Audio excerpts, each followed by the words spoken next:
Attorney General Todd Blanche cannot lose a single Republican vote on the Senate Judiciary Committee in order to advance his nomination to a full floor vote. And that could be tricky, but sources tell CBS News the acting AG is meeting with survivors of convicted sex offender Jeffrey Epstein on Capitol Hill today. The meeting follows Republican Senator Thom Tillis saying his vote is contingent on Blanche meeting with them. He's not the only Republican who appears to be skeptical about Trump's pick to head up the Department of Justice, who has faced criticism over his handling of the case. Today, witnesses were called in, including one of Jeffrey Epstein's survivors, to testify on Blanche's fitness for the position. Todd Blanche has been at the helm of the release of nude images of survivors, the outing of Jane Does, and the exposure of more than 100 victims identifying information and documents describing horrific acts of abuse, including my own. Instead of treating this release as its own violation and holding the man who led it accountable, you have a decision on whether you place him in the highest law enforcement position in this country. CBS News congressional correspondent Nicole Killion joins us now. Nicole, what happened with this meeting?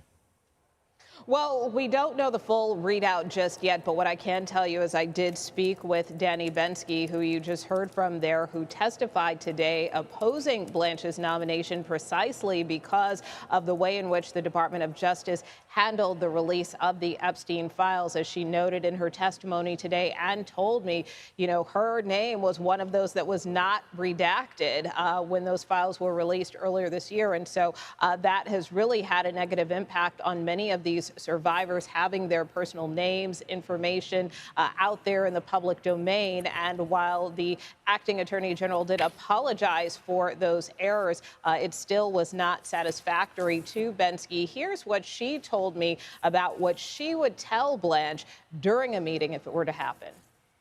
Well, we want to know answers. The survivors have so many questions. We don't understand anything about the process of why Ghislaine Maxwell was moved. We don't understand how so many lawyers in a room could have failed at so many redactions and why they continue to show up.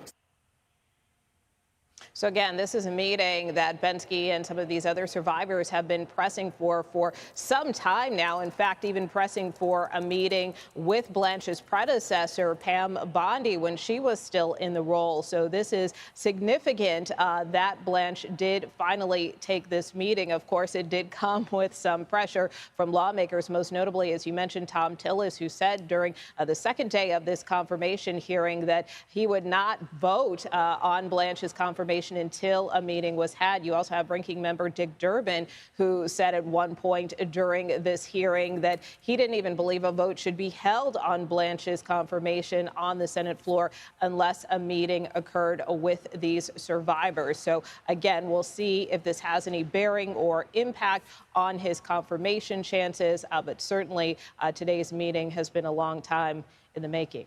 Nicole Killion, thank you.